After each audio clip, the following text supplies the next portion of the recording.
ಏನು ಇಡಿನ ಏನು ಮೊದಲನೇ ಪ್ರಾರಂಭದಲ್ಲಿ ಬಂದಿರತಕ್ಕಂಥದ್ದು ಏನು ಫೈಂಡಿಂಗ್ಸ್ ಮೂಲಕ ನಿಮ್ಮೆಲ್ಲರಿಗೂ ಆ ಮಾಹಿತಿ ಬಂದಿದೆ.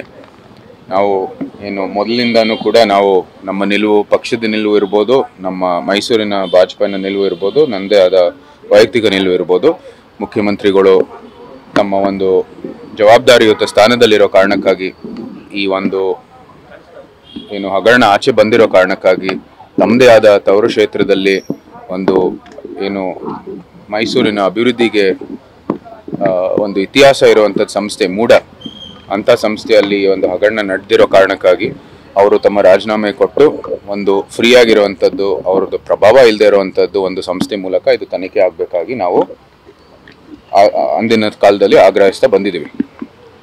ಈ ಸಂಬಂಧಪಟ್ಟಿರುವಂಥದ್ದು ಇಡಿಗೂ ಕೂಡ ಈ ಕೇಸ್ ಬಂತು. ಯಾಕಂದರೆ ಅವರ ಒಂದು ಏನು ಅಲ್ಲಿ ಡಿಸ್ಪ್ರಪೋರ್ಷನೇಟ್ ಏನೋ ಸೈಟ್ಸ್ದು ವಿಚಾರ ಬಂದಾಗ ಅವ್ರಿಗೂ ಕೂಡ ಅದು ಬಂದಿತ್ತು.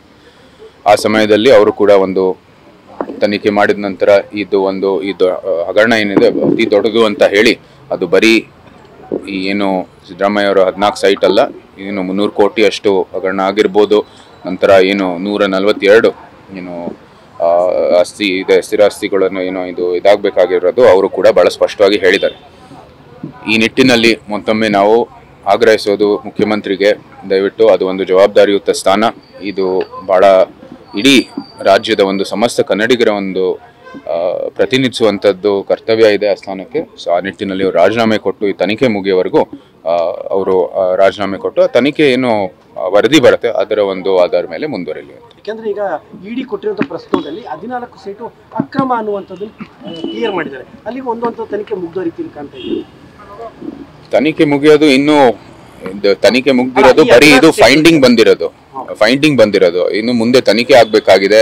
ಯಾವ ರೀತಿ ಅದು ಪಡ್ಕೊಂಡ್ರು, ಅದು ಮತ್ತೆ ಇದು ಆ 50-50 ಹೈಟ್ ನಿವೇಶನದಲ್ಲಿ ಯಾರ್ಯಾರು ಅಡ್ವಾಂಟೇಜ್ ತಗೊಂಡಿದ್ದಾರೆ ಇತ್ಯಾದಿ ಎಲ್ಲ ಬಹಳಷ್ಟು ಇದೆ ಅದು ತನಿಖೆ ಮಾಡೋದು. ಇದಕ್ಕೇನು ಅಂತ್ಯ ಇಲ್ಲ. ಹಿಂದೆನೂ ಸಹ ಅವರು ಸೈಟು ತಿರ್ಗಾ ಅದು ರಿಟರ್ನ್ ಮಾಡಿರೋ ಕಾರಣಕ್ಕಾಗಿ ತನಿಖೆ ಮುಗಿಯಲ್ಲ. ಏನೋ ತಪ್ಪಾಗಿದ್ರೆ ಸಂಪೂರ್ಣವಾದ ಒಂದು ತನಿಖೆ ಆಗಬೇಕಾಗಿದೆ. ಇಲ್ಲಿಗೆ ವಿಚಾರ ಏನೂ ಮುಗ್ದಿಲ್ಲ ಮತ್ತು ಅವರು ಒಪ್ಕೊಂಡಿದ್ದಾರೆ. ಸೈಟು ಏನು ಪುನಃ ರಿಟರ್ನ್ ಮಾಡಿರೋ ನಂತರ ಅದು ಒಪ್ಕೊಂಡಿದ್ದಾರೆ, ಇಂಥ ಒಂದು ತಪ್ಪಾಗಿದೆ ಅಂತ, ಇಂಥ ಒಂದು ಹಗರಣ ನಡೆದಿದೆ ಅಂತ ಅವ್ರು ಒಪ್ಕೊಂಡಿದ್ದಾರೆ.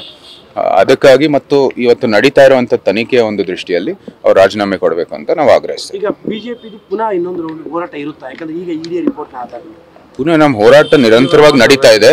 ಏನು ರೌಂಡ್ಗಳು ಏನಿಲ್ಲ, ನಿರಂತರವಾಗಿ ನಮ್ಮ ಹೋರಾಟ ನಡೀತಾ ಇದೆ, ಕಾನೂನಾತ್ಮಕವಾಗಿ ಮುಂದುವರಿತಾ ಇದೆ. ಇಂದಿನ ಪ್ರಜಾಪ್ರಭುತ್ವದ ವ್ಯವಸ್ಥೆಯಲ್ಲಿ ಹೌದು ಒಂದು ಜವಾಬ್ದಾರಿಯುತ ವಿರೋಧ ಪಕ್ಷದ ಸ್ಥಾನದಲ್ಲಿ ನಮ್ಮ ಪ್ರತಿಭಟನೆ ಇತ್ಯಾದಿಗಳು ನಡೀತದೆ. ಆದರೂ ಸಹ ಕಾನೂನಾತ್ಮಕವಾದ ಒಂದು ವರದಿಯ ಮೂಲಕ ಇದಕ್ಕೆ ಒಂದು ಅಂತ್ಯ ಬರುತ್ತೆ.